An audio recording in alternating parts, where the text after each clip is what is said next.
Welcome to Casey Cares, Kansas City's nonprofit voice. We're telling the stories of Kansas City nonprofits and the people behind them. Casey Cares is the intersection of the nonprofit and profit communities, making Kansas City a better place to live, work, and play. This Casey Cares segment was brought to you by the Ewing Marion Kaufman Foundation, www.kaufman.org. I'm Ruth Baum-Biggis. Even when the temperatures fall, who doesn't like a delicious bowl or cone of ice cream? Well, that's what sisters Amber Schreiber and Lindsay Krumholz thought, but their ice cream has a totally different calling. The sisters opened the Golden Scoop in Overland Park that combines their love of the sweet stuff with the mission to provide those with intellectual and developmental disabilities both a place to work, mentorship, and friendship. These super scoopers are learning on the job, earning a wage, and bringing smiles to all they meet. Joining us is Amber and Lindsay. We get both of you. Welcome to Casey Cares. Thank you. Well, I've been hearing about the Golden Scoop for a very long time from friends and acquaintances who know all about you. But in case there's folks out there that have no idea, tell us what the Golden Scoop is. Yeah, we're a nonprofit 501c3 organization that employs people with disabilities. Our goal is to mentor, inspire, and equip our employees to be successful not only in their jobs, but in their lives as well. That is so cool. All right. So, Lindsay, you start us off. Where did these two dynamic sisters, which you obviously are, how did you come up with this? This was not, you weren't in the food business. So how did this happen? Yeah, so I've been in the field for 19 years working with the uniquely abled. I started in the Olathe School District with a young man that had autism. I just graduated from college and I really didn't know a lot about autism. But I jumped right in. Him and I made an instant connection. And I worked with him for about a year and a half. And then I had a little pressure from our dad to go and make more money. So I left for a brief time and went and worked for a local radio station here in Kansas City. And that really was not my passion. I realized that working with the uniquely abled was my passion. So I was fortunate enough to go back to the Olathe School District and work with all age ranges from elementary to high school. And then from there, I wanted to learn more. So I went and learned ABA, which is applied behavior analysis at a small private school, which then led me to in-home therapy. Being in-home, I worked very closely with the parents along with their kids. And so just listening to the parents' concerns, what does their future look like? Will they live with us forever or will they live on their own? Will they work? Will they have meaningful employment? So I approached my sister who has a business background and asked her if she wanted to take on a little journey with me to create meaningful employment for the uniquely abled. She ran with the business plan. We are modeled after Biddy and Bo's on the East Coast, which is a coffee shop, and then Howdy Ice Cream, which is in Dallas, Texas. And they both employ uniquely abled people. So, so we just married the two. We married the coffee and the ice cream and created the Golden Scoop. All right. We've got to ask Amber, when your sister came to you with this idea, I would love to know what your first reaction was. I don't know. I think at the time, everybody has a lot going on in their lives. And I think at that time, there was a lot going on with my family. And in my career and things like that. So it seemed very rewarding when she came forward. And we did talk about me moving forward with the business plan in 2018. But things, kind of got in the way, got busy. And then she returned to me the next fall of 2019 with a story about Howdy Ice Cream. And at that point, we're like, there is such a huge need across the country and even right here in our backyard. As we were working on the business plan, we learned that there's an 80% unemployment rate across the country for the uniquely abled. And then since starting the Golden Scoop and bringing on board members and connecting with people around Kansas City who are very in tune with the disabled community, we've learned there's at least 250,000 adults with disabilities who are unemployed or underemployed. Right here? Yeah. Oh my gosh. Yeah. So we have a lot of work to do. We sure do. So tell us a little bit about what you brought to the table. Lindsay was saying your business background. Share with us a little bit about what you brought into this concept. Well, I mean, I have a business background and an MBA, but I keep telling people I'm earning my MBA right now in starting a business. It's been very humbling. What I bring, my strengths are I can execute. I have a project management background. That's what I've been doing for the last 10, 15 years. So I can execute, and then I'm resourceful. There's a lot of people that I've fortunately connected with over the years, throughout my career, that have pure intentions that we can trust, that fit, that have skill sets that we need. So we've reached out to them, and they've been super helpful along this journey. So you took the dive in the fall of 2019. Yeah. It's always interesting to share with our audience, what were those first steps? How did you go about this fabulous idea, obvious need, and put it into action in a nonprofit? Yeah, we asked a lot of questions. We knew we needed to put together, we got with an attorney, we put together the paperwork to get the business incorporated.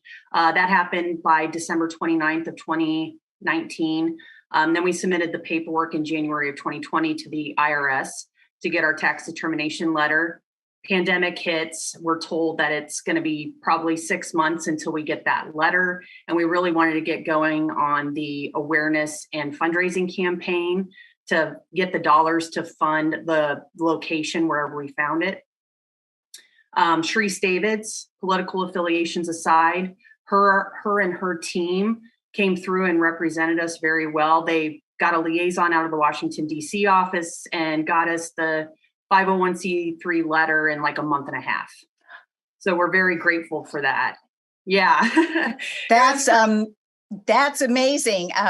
Yeah. Bobby Keys, my partner with this webcast, will tell you that was really fast. And we had help trying to get ours through, but that's amazing. So I guess lesson is, as you said, don't worry about the affiliation. Reach out to your Congress people because they really can move. But you were doing this in a pandemic. How did you all do that? I mean, how did that impact your whole overall effort? Well, 2020 ended up being a huge giving year for nonprofits because people were stuck inside. They couldn't spend the money to take vacations. So they were giving to nonprofits and making sure that they withstood the pandemic and the shutdown. So that we, pounded the pavement, went after people or solicited people, I should say, within our personal network, telling the story. We couldn't get loans. We couldn't win grants because we weren't established enough. We didn't, we hadn't progressed enough in terms of finding a location at that time. But once we signed the letter of intent on the 9540 Knoll location, and 41 Action News came forward to help us put the story out there about us having that location and here's the funding we need. That really, opened the floodgates for us in terms of funding, which was great. It took on December 3rd of 2020, we got our first grant of $25,000 from Veterans United Foundation. They've been fantastic.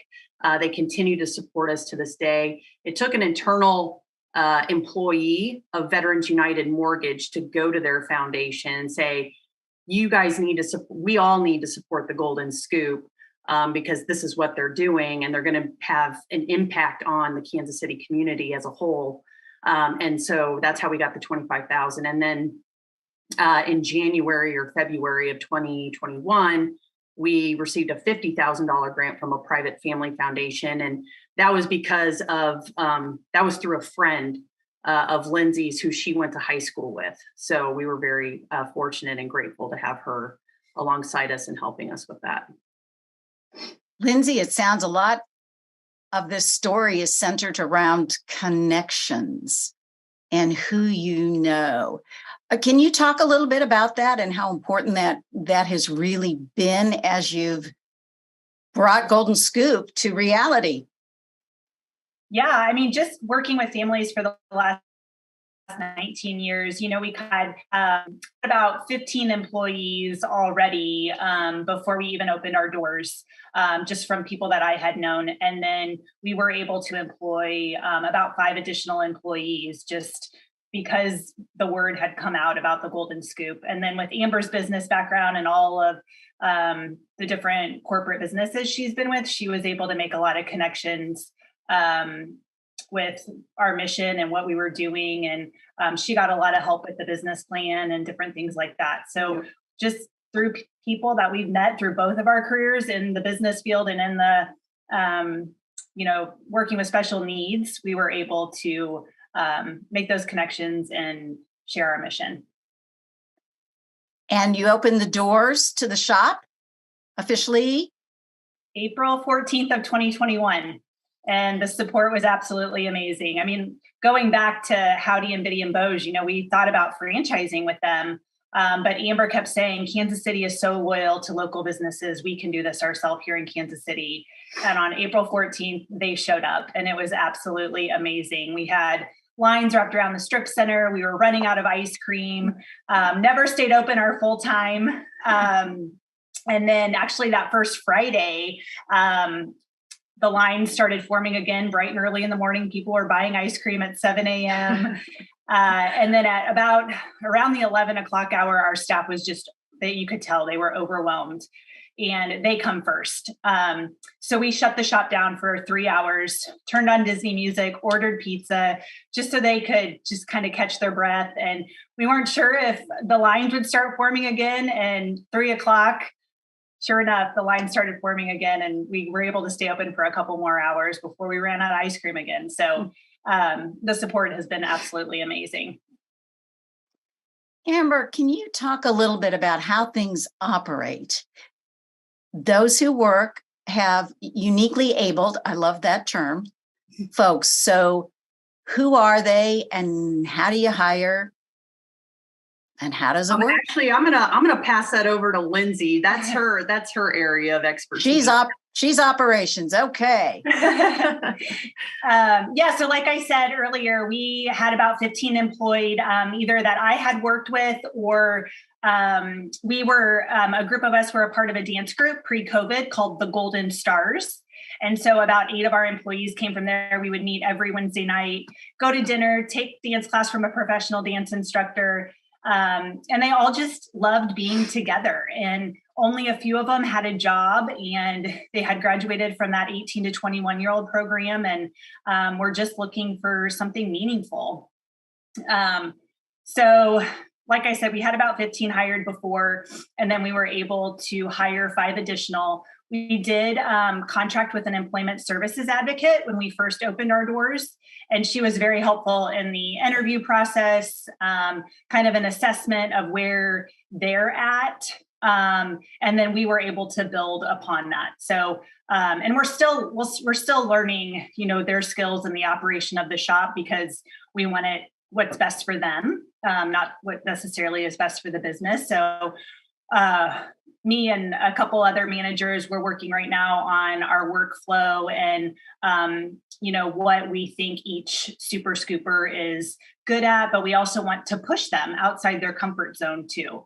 So if they're not really into customer service, we want to push them and try to interact with the customers too. So now is your employee age range 18 and older rather than high schoolers or even older adults?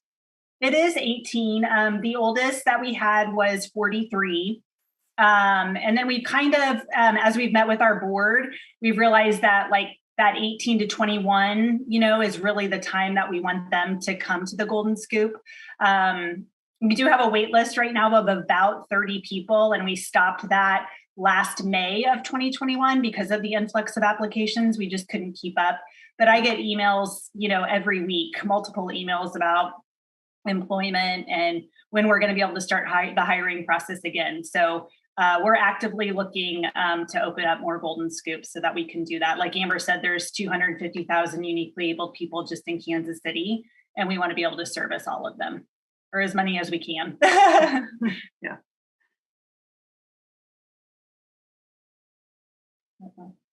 Oh, Ruth, you're on mute. That's the magic of doing a podcast.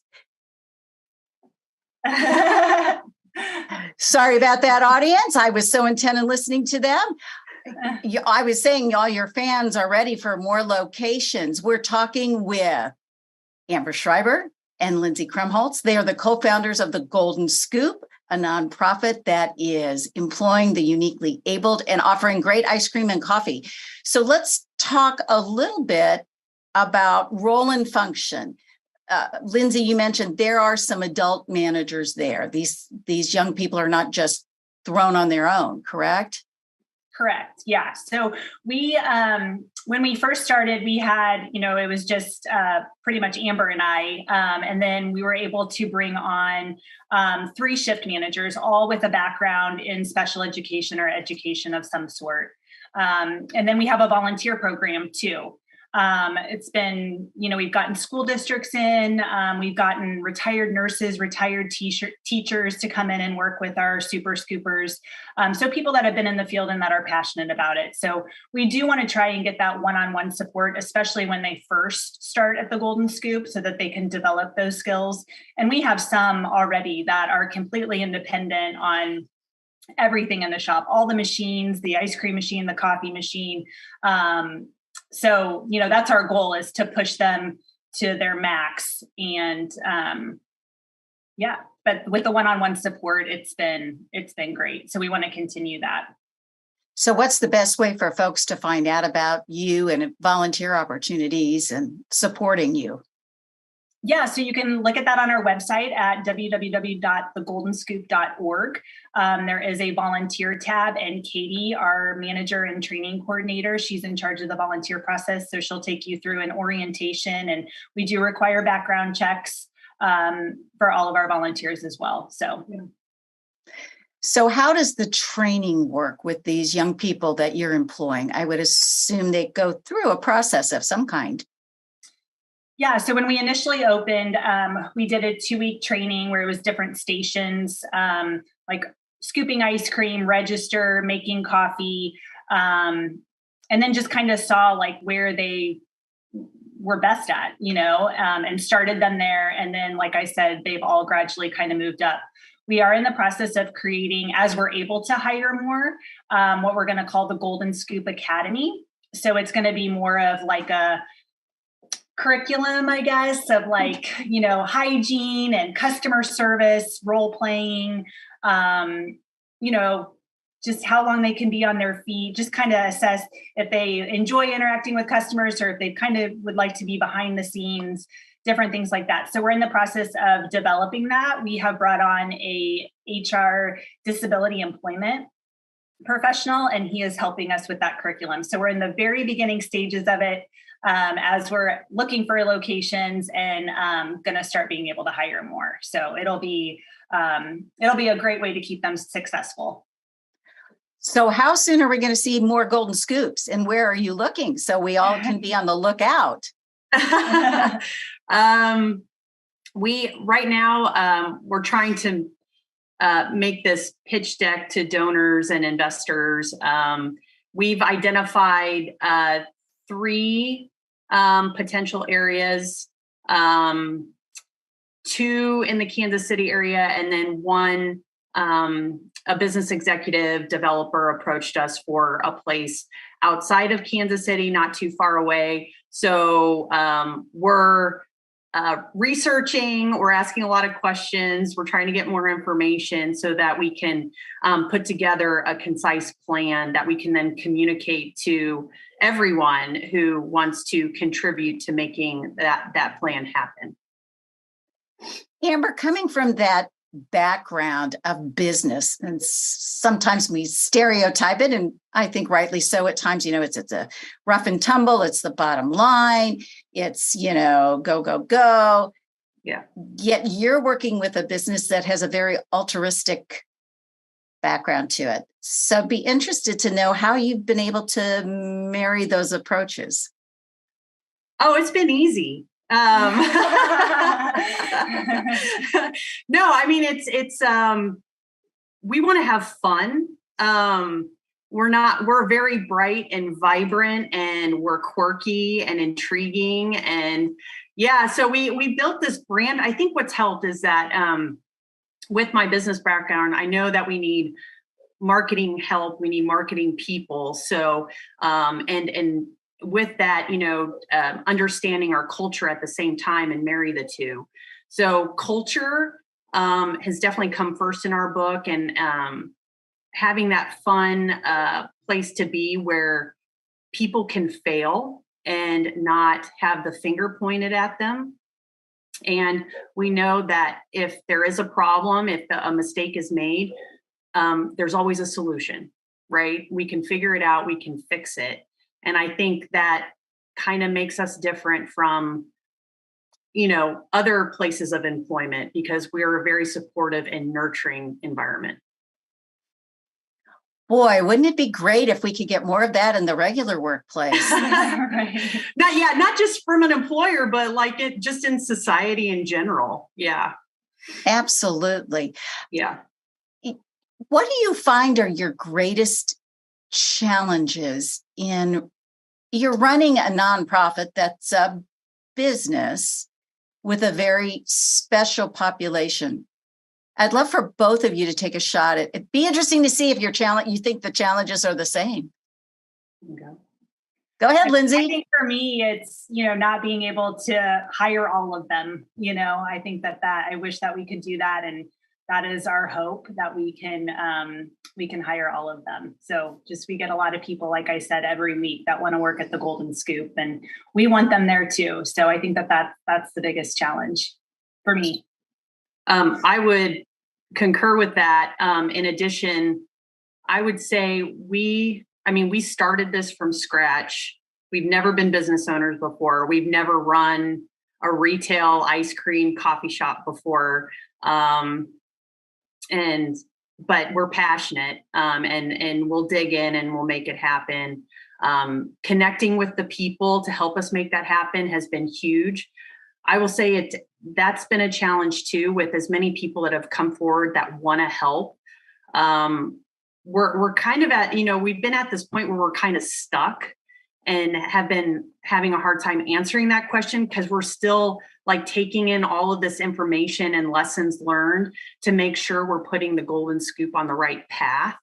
I think that's what keeps us up at night, is, maybe one decision that we make could sink the whole thing, and then families lose hope that there's any meaningful employment for their son or daughter, down the road.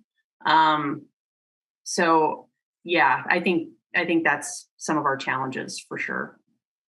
Well, we hope we can connect you with some folks that'll help you sleep at night and not sweat it, because you're doing just remarkable work. And as you say, it's so needed in the community when you have over 200,000 people who have a passion, who want to work or want to give back, want to having something meaningful, but they've just got some things that they have to overcome or deal with to make that happen. What advice would you give now, having walked this walk kind of for 3-ish, almost 4 years, to others who might want to, start a nonprofit or work with a special population, no matter what it is? I stumped the band there. That's I know. What would you say? You've had this lived experience now. So I'm wondering, when you sit down and maybe have coffee with somebody and they say, well, we want to do X or Y. I mean, what would you say to them?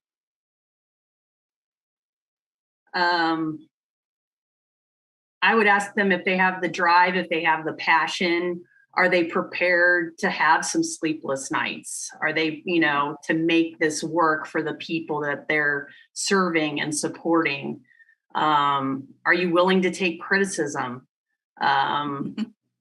Yeah, there's a lot of highs and lows. There have been a lot of highs and lows for us, and you've got to have some pretty thick skin. And, some of the best advice that we got, I forgot her name. She's with Global Prairie. Yeah. some of the best advice. So we approached this lady about how, because we had questions about how do we form our board of directors? Like, what's the process? How do you go about that? And she, in the beginning, before we got into the substance of that, she goes, the best advice I could give somebody is to put your ego and pride to the side, and don't get in the way of your mission. You know, if you need help, ask for it. If you're not good at financials, get somebody to help you, or, you know, surround yourself with people that are smarter than you. Yeah, that's exactly right. Surround yourself with people that are smarter than you. And you know what? We've grown a ton because of that advice, and we've taken it very seriously to surround ourselves with people that are way smarter than us. It's got to be really rewarding, Lindsay, to see this though happen and see these young people. I mean, they're having fun, they're working, and the lucky people who get your ice cream. Right. If you can, you know, just share how that makes you feel, having come this far with it. I love walking into the shop. I mean, we always say, you know, we've had customers come in and say, you know, I've had a bad day. I needed to come to the Golden Scoop to put a smile on my face. And that's exactly what you get when you walk in the doors.